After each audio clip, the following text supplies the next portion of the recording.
할렐루야. 오늘도 주 앞에 전심으로 예배한 우리 성도님들의 삶에 주님의 은혜와 사랑이 가득하시기를 축복합니다. 우리 앞뒤 옆에 계신 분께 이렇게 축복합시다. 오늘도 맛있는 음식이 준비되었습니다. 탈나지 않게 맛있게 드십시오. 지금 이 음식은 영의 음식을 말하는 거예요? 그렇게 알고 생각하시고 따라 하신 거 맞죠? 영의 음식, 말씀 받을 준비가 되었느냐라는 거예요. 자, 여러분, 어렸을 때는 집안에 이렇게 부모님들이 책을 꽂아놓으면 보잖아요. 그러면서 좀 관심을 갖게 되는 종류들이 있게 되는 것 같은데, 저희 집에도 어렸을 때 전집들이 좀 있었어요. 제가 어렸을 때 즐겨보았던 전집 중에 하나가 위인전기인데요. 만화로 되어 있어요. 그러다 보니까 어렸을 때 쉽게 접할 수 있었어요. 그래서 그 덕분에 학교 다니면서 따로 배우지 않아도 될 만한 그런 위인들도 많이 알게 됐습니다. 퀴리 부인, 마르코 폴로, 콜럼부스, 파브르, 라이트 형제.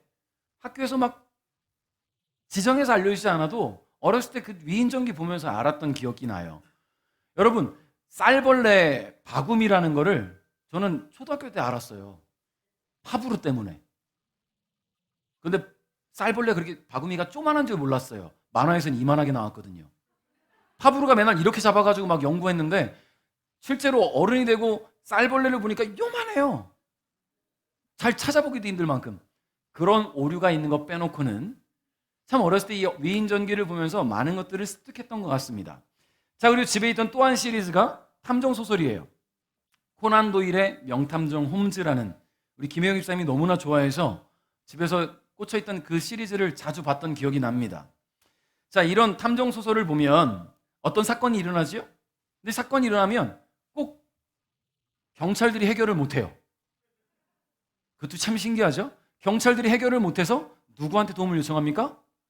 명탐정 홈즈에게 요청을 하죠. 그럼 홈즈가 딱 가서는 막 주변 상황을 보고 막 흔적을 찾아다녀요. 이 사건이 어떻게 일어났는지, 범인은 누구일지, 피해자는 어떻게 피해를 입게 됐는지 막 흔적들을 찾아다닙니다.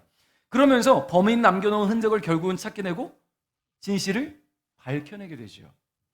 여러분, 이런 탐정소설을 볼 때마다 느껴지는 것은 흔적이라는 것은 참 중요하구나라는 거예요. 여러분, 국내 1호 그 프로파일러인 권일용 박사님, 교수님, 그 한참 유행해서 이분 방송에 많이 나왔잖아요.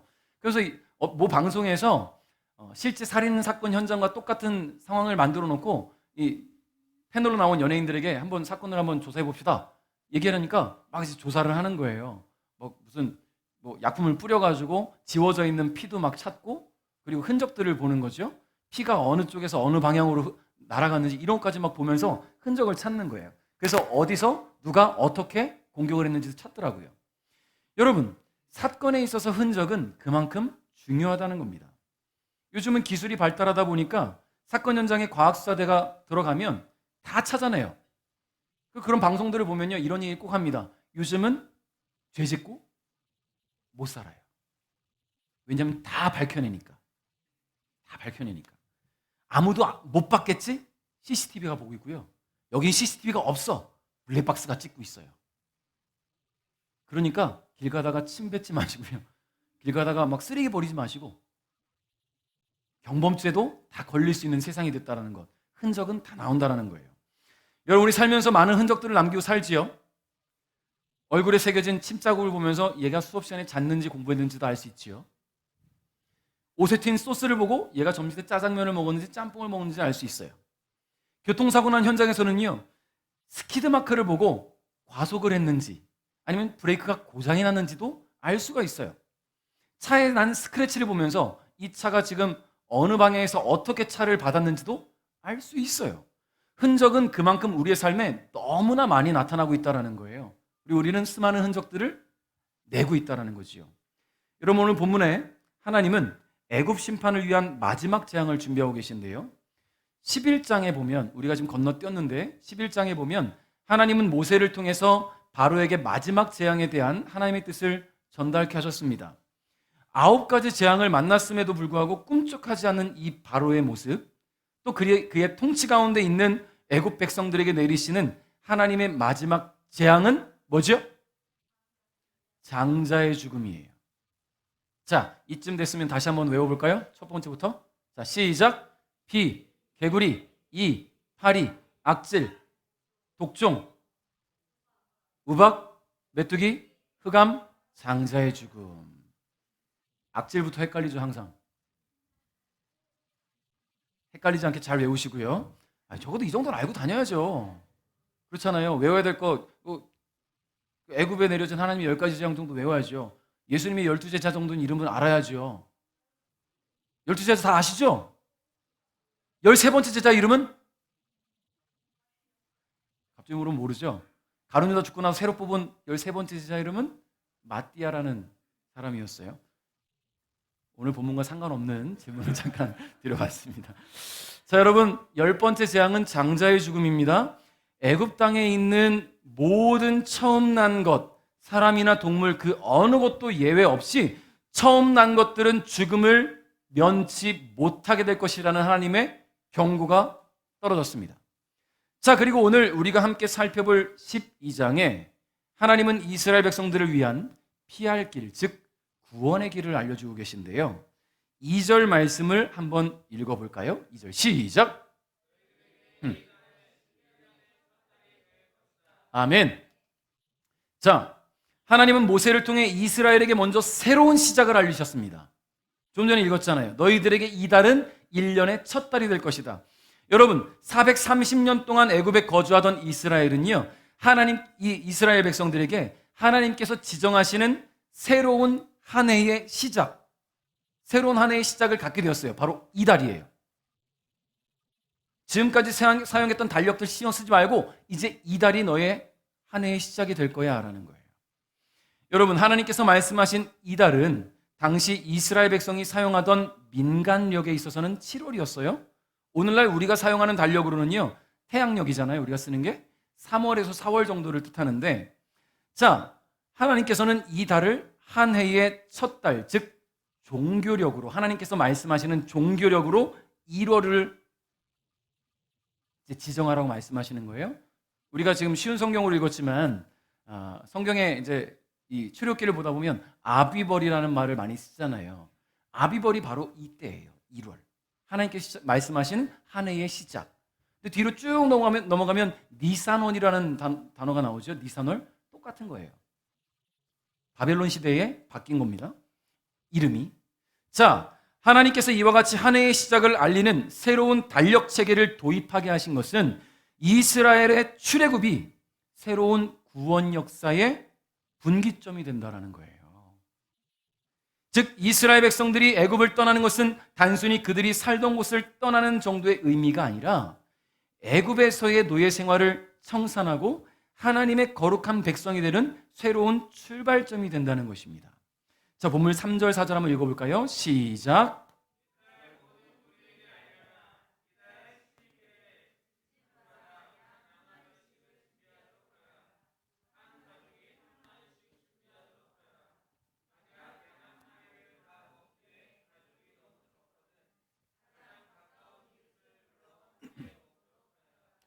양을 사람 수대로 골고루 나누어 먹을 수 있도록 너희들의 수를 계산하여라. 아멘. 자, 하나님은 새롭게 시작되는 이달 10일에 각 집마다 뭘 준비하라고 했습니까? 양을 준비하라고 했어요. 자, 하나님의 명령은 명확해요. 한 가족이 양을 한 마리씩 준비하되 양 한 마리를 다 먹기에 가족 수가 부족하면 어떻게 하라고요? 이웃을 인원수가 맞춰서 이웃과 함께 식사를 하라는 거예요. 먹을 사람의 수까지 계산하여서 양 한 마리를 다 먹게 하고 사람이 부족하면 이웃과 함께 먹게 한 것은 어린 양의 고기를 다음 날까지 남겨두어서는 안 되었기 때문입니다. 자, 그런데 하나님은 이스라엘로 하여금 새로운 시작을 준비케 하심에 있어서 철저하고 완벽한 명령을 주셨어요. 아무 양이나 갖다 먹으면 안 된다는 거예요.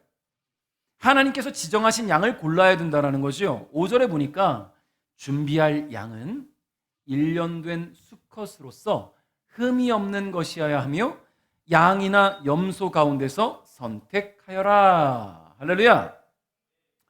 자, 하나님께서 이스라엘 백성들에게 준비시키신 양, 첫 번째 1년 된 수컷. 1년 된 암컷 안 되죠? 1년 된 수컷. 자, 그러면 2년 된 수컷 안 되죠. 자, 1년 된 것이고 수컷이에요. 아, 됐어요. 근데 몸에 스크래치가 났어. 돼요, 안 돼요? 안 돼요. 흠이 없다라는 것은요, 상처가 없고 온전한 상태예요. 아기가 막 태어났을 때 그 고귀하고 고결한 그 깨끗한 아름다운 모습, 그 모습 그대로 1년 된 거. 여러분, 이렇게 흠이 없으려면 어떻게 해야 됩니까? 귀하게 키워야 되는 거예요. 잘 돌봐야 되는 거예요. 혹시 이 양을 다른 누군가가 해치지 않도록 잘 돌봐야 된다는 거죠. 아프지 않도록 먹는 것도 잘 먹여야 될 것이고요. 여러분, 그만큼 관심과 사랑을 쏟아야만 1년 된 수컷이 흠이 없는 양이 된다는 거예요. 자, 완벽하고 온전한 상태. 여러분, 이 어린 양이 의미하는 바는요, 바로 예수 그리스도를 의미합니다. 모든 사람이 원죄를 가지고 태어났어요. 죄 가운데 살아가면서 우린 죄의 종으로 살아가지요. 그 원죄 때문에 우리는 스스로 죄를 지어요. 그 죄를 뭐라고 말합니까? 자범죄라고 말하죠. 자, 이런 죄들이 우리 안에 있어요. 여러분, 제가 학창 시절에 중국 철학자들의 이야기를 배울 때 성선설, 성악설을 배웠단 말이에요. 크리스찬들에게 있어서 성선설이에요, 성악설이에요? 우리는 성악설이 맞는 거예요. 물론 그 중국 철학자가 말한 거에 상관없이 성악설이 맞아요. 왜냐하면 원죄를 갖고 태어나요. 원죄를. 여러분, 그 의미를 우리는 어떻게 알 수 있냐면 증거를 찾을 수 있잖아요. 애들이 이제 커갈 때 보면 이제 막 말도 못하는 애가 떼써요. 막 떼쓰고 막 앵앵거리고 막 말도 못하는 애가 막 그래요. 누가 가르쳤어요? 부모가 가르쳤어요? 너는 힘들면 떼써라. 배고프면 울어라. 짜증나면 던져라. 이걸 가르치는 부모가 어디 있겠습니까? 그런데 한단 말이에요. 그리고 신기하죠? 아이들이 때가 되면 거짓말을 해요. 누가 가르쳤을까요? 부모가요? 아니잖아요. 근데 아이들이 거짓말도 해요. 자연스럽게 된다는 거예요. 여러분, 이만큼 우리는 죄 때문에 죄의 종노릇하며 살아갑니다. 그런데 어린 양 되신 예수께서 십자가에서 보혈을 흘려 죽으심으로 말미암아 죄로 죽을 우리의 인생이 사망에서 생명으로, 영적 애국과 같은 이 세상에서 영적 가나안 땅인 천국을 향해 나아갈 수 있게 되었다라는 거예요. 할렐루야. 하나님의 명령은 너무나 중요합니다. 이제 하나님께서 애굽에 준비하신 마지막 재앙만 넘어가면 이스라엘은 드디어 자유를 얻게 되는 거예요. 하나님께서 친히 새로운 시작을 알리셨고요. 그들에게 새로운 달력 체계까지 주셨음에도 불구하고 하나님 명령을 혹시라도 건성으로 듣거나 불순종한다면 그에게는 새로운 시작이 있을 수 없다라는 거예요. 왜냐하면 과거에 메어버리니까. 만일 1년 된 수컷이 아닌 나이 많은 양이나 수컷이 아닌 암컷 또는 어딘가 다치고 병든 양을 그냥 급한데 빨리 이거라도 해야지 이런 식으로 준비했다면 그는 양을 준비해 놓고도 하나님의 구원에 들어갈 수 없다라는 이야기입니다. 하나님은 이스라엘의 출애굽을 기점으로 새롭게 시작하는 당신의 백성들을 준비시키고 계신 것인데 시작부터 불순종의 건성건성 하나님 말씀을 무시하는 자가 있다면 하나님이 과연 그를 당신의 백성으로 택하시겠어요? 그러지 않으실 거라는 거예요. 여러분, 그는 하나님 백성으로의 자격을 상실하게 될 것입니다. 성도 여러분, 하나님께서 우리를 향한 은혜의 계획을 세우시고 그 계획에 동참시키실 때 당신의 뜻에 순종하며 새로운 시작을 함께 할 수 있는지 그렇지 않은지 판단하신다는 것을 여러분 기억하십시오. 순종은 하나님의 사람이라 인정되는 흔적을 남기는 거예요. 순종함으로 말미암아 내가 하나님의 사람이라는 것을 증명할 수 있는 흔적이 남게 되는 거예요. 그러므로 주님의 말씀은 온전한 순종으로 받아야 합니다. 그래야 하나님의 사람으로 하나님의 백성으로 구별되는 거예요. 여러분, 우리의 눈으로는 판단이 안 돼요.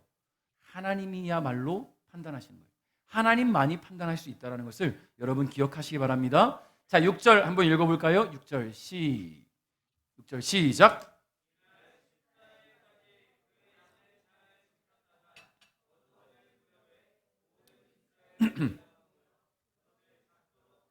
아멘. 자, 아까 우리가 이달 시작했잖아요. 새롭게. 며칠에 하나님의 하나님이 양을 잡으랬어요? 10일. 10일에 잡으라고 했어요. 10일에 양을 준비하라고 했어요. 죄송해요. 양을 준비하라고 했는데 지금 읽은 본문에서는 며칠에 잡으라고 합니까? 14일에 잡으라고 하셨어요. 자, 양을 준비한 10일부터 잡는 14일까지 너무나 중요해요. 왜 중요할까요? 여러분의 한번 의견을 들어봅시다. 10일부터 24일이 너무나 중요해요. 왜 중요할까요? 자, 우리 10일 날 준비한 양은 어떤 양? 1년 된 수컷 양, 그리고 흠이 없는 양. 자, 그럼 24일까지가 왜 중요합니까? 흠이 생기면 안 돼요. 아파도 안 돼요. 양들끼리 서로 치고받고 찢어져도 안 돼요. 이 4일 동안 이 양은 온전히 흠이 없는 상태여야 한다는 거예요. 그렇다는 것은 이 이스라엘 백성들은 준비된 양이 다치지 않도록 병들지 않도록 돌봐야 된다는 겁니다. 매우 세심한 주의를 기울여 관찰하고 돌봐야 된다는 거예요. 여러분, 왜 그럴까요? 하나님 말씀하시는 이달 10일은 다시 오지 않아요. 양이 상처 났어요. 하나님 어떻게 할까요? 방법이 없어요. 왜냐하면 이미 준비시킨 10일은 지나버렸어요. 1년 된 수양 다시 준비시킬 수 없어요.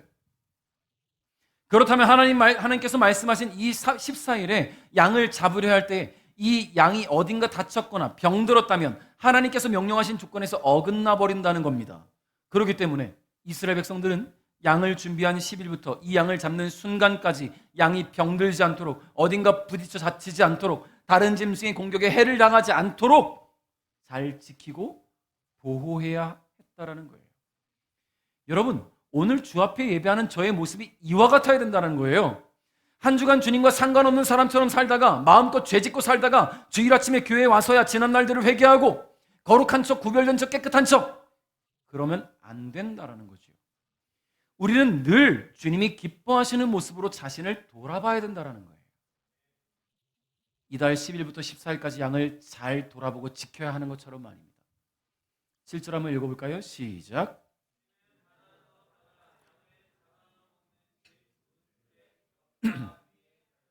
아멘.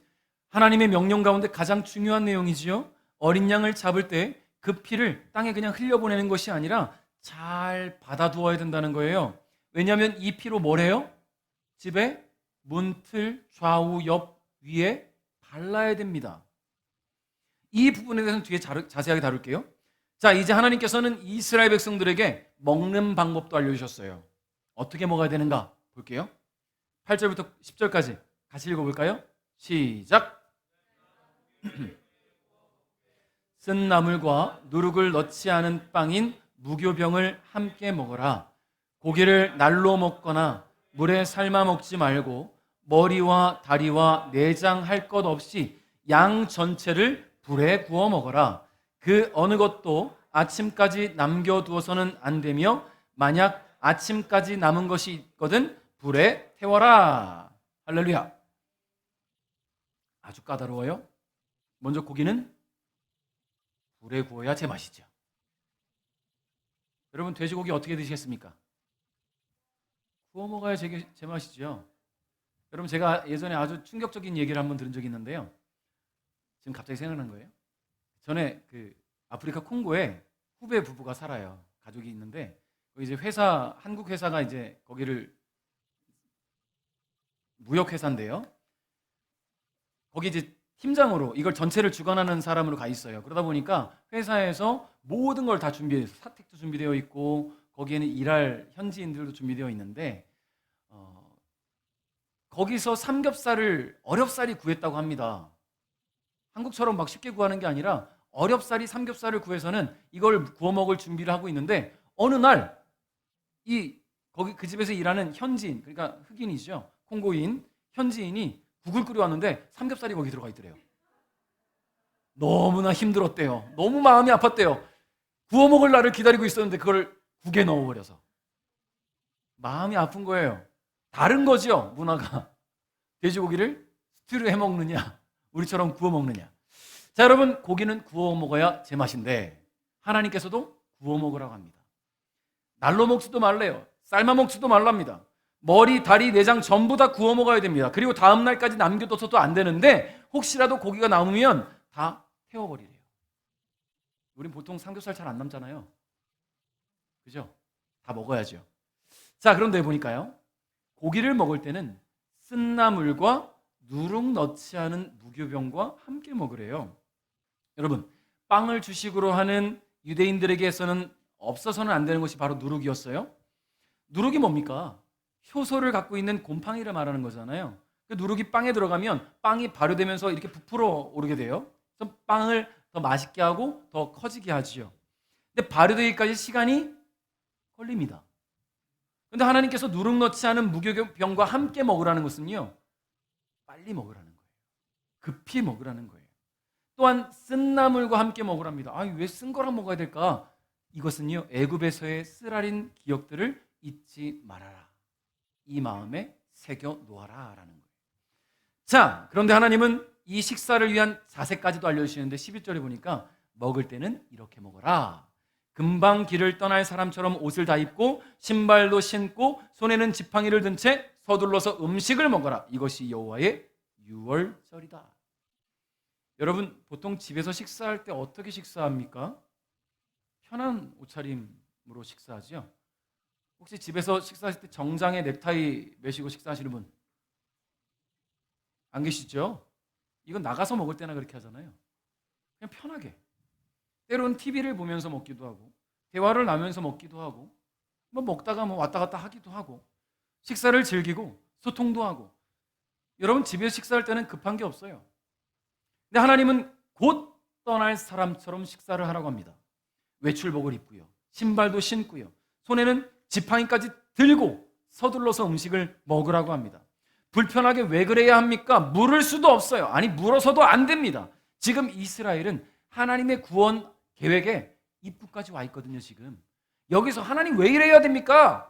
물을 만한 여력이 없어요. 지금 시간이 없어요.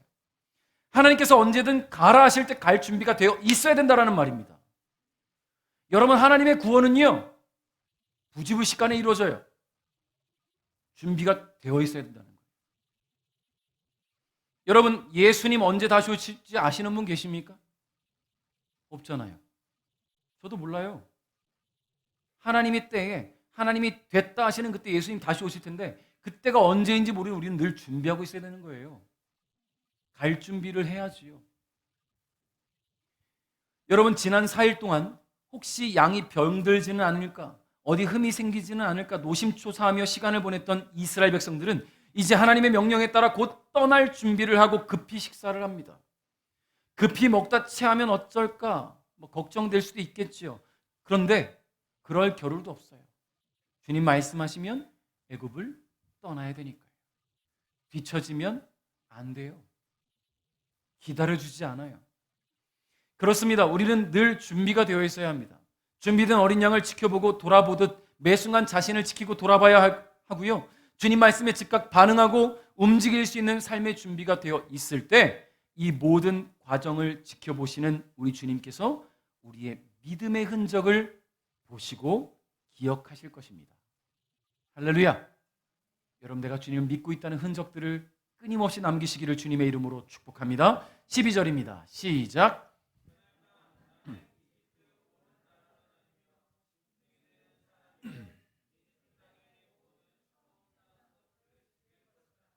그리고 이집트의 모든 신들에게도 벌을 내릴 것이다. 나는 여호와이다. 아멘. 자, 드디어 하나님께서 준비하신 마지막 재앙이 선포되었습니다. 하나님은 지난 9가지 재앙을 애굽에 내리시는 동안 이스라엘 백성들이 살고 있는 고센 땅에는 재앙을 내리지 않으셨어요? 보호하셨다라는 거예요. 구별하여서 보호하셨다. 근데 이로써 하나님께서 이스라엘 백성들을 얼마나 사랑하시는지를 알게 하신 거예요.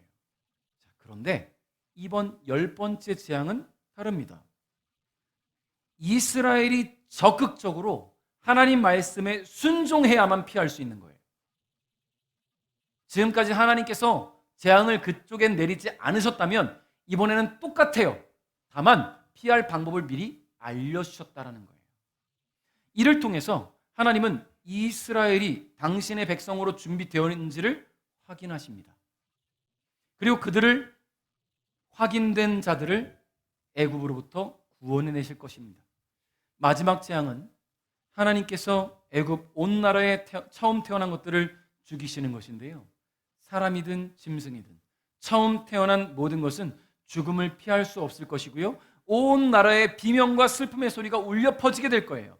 자, 그런데 하나님은 이 마지막 재앙에 앞서서 이스라엘에게는 피할 길을 알려줬단 말이에요.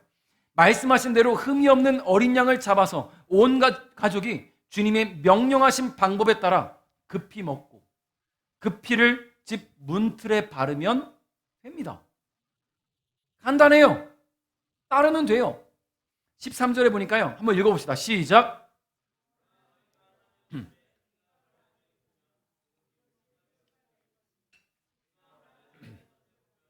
나는 너희를 지나갈 것이다. 내가 이집트 땅을 칠 때에 너희에게는 어떤 재앙도 미치지 않을 것이다. 할렐루야. 자, 여러분, 어려운 일이 아니에요. 물론 뭐 생각하기에 따라 어렵다고 느낄 수도 있을 수 있겠지요. 자, 그러나 어려운 일은 아니에요. 그냥 하나님 준비하라 하신 양 잡아서 잡을 때 피를 잘 받아놨다가 문틀에 바르면 돼요. 뭐든 뭐 불평하고 불만이 가득한 사람은 그 또한 귀찮다고 안 했을 수도 있겠네요. 그런 사람들 분명히 있을 테니까. 따르지 않아도 됩니다. 뭐 안 할 수 있죠 뭐. 대신 그 불순종에 대한 대가를 스스로 책임져야 돼요. 대가가 뭐냐면 장자의 죽음이에요. 애굽에서 애통하는 소리가 날 때 불순종한 집에서도 애통하는 소리가 나올 것입니다. 왜냐하면 하나님께서 그동안 모세를 통해 내리셨던 9가지의 재앙에도 바로가 굴복하지 않았기 때문에 이제는 하나님께서 직접 애굽을 지나가시면서 불순종한 자들을 구별해내 치시기로 결정하셨기 때문이에요.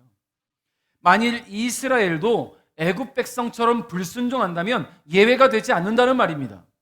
그러나 말씀에 순종하여 어린 양의 피를 문틀에 바른 집은 여호와 하나님의 구원의 은혜가 임할 것입니다.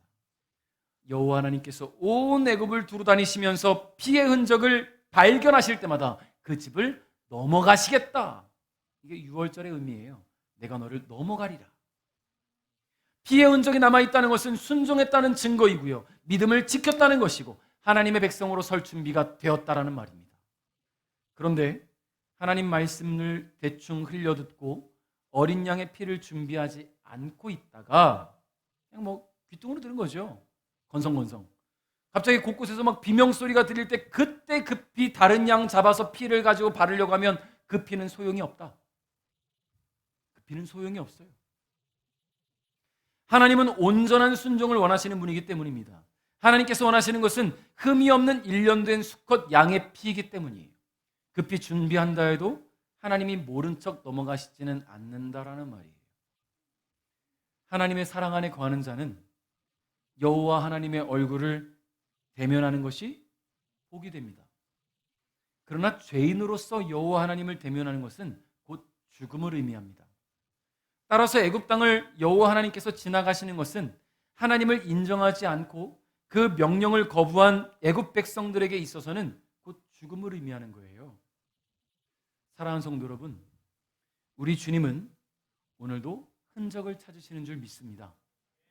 그리고 그 흔적을 통해서 여러분 전 세계 약 80억 인구, 제가 이거 설교 준비하다가 전 세계 인구가 얼마나 될까 보니까 대략 79억 5천 몇백만이에요. 제가 어렸을 때 60억 인구 했던 것 같은데 79억, 거의 80억이에요. 대한민국은 5천만 좀 넘더라고요. 자, 어쨌든 간에 전 세계 80억 인구인데 그 가운데 나라는 한 사람을 하나님이 지정하셨잖아요. 지명하여 부르셨어요. 택하시고요.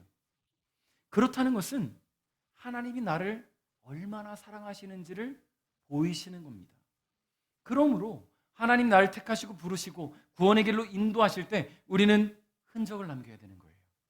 주님이 찾으시도록, 주님이 부르시도록, 주님이 구별하시어 구원의 길로 끝까지 인도하시도록 흔적을 남겨야 될 줄 믿습니다. 말씀을 맺겠습니다. 오늘 여호와 하나님을 대면하는 우리가 죽음을 두려워할 필요는 없어요. 왜냐하면 우리 안에 십자가의 흔적, 보혈의 흔적이 남아있기 때문입니다.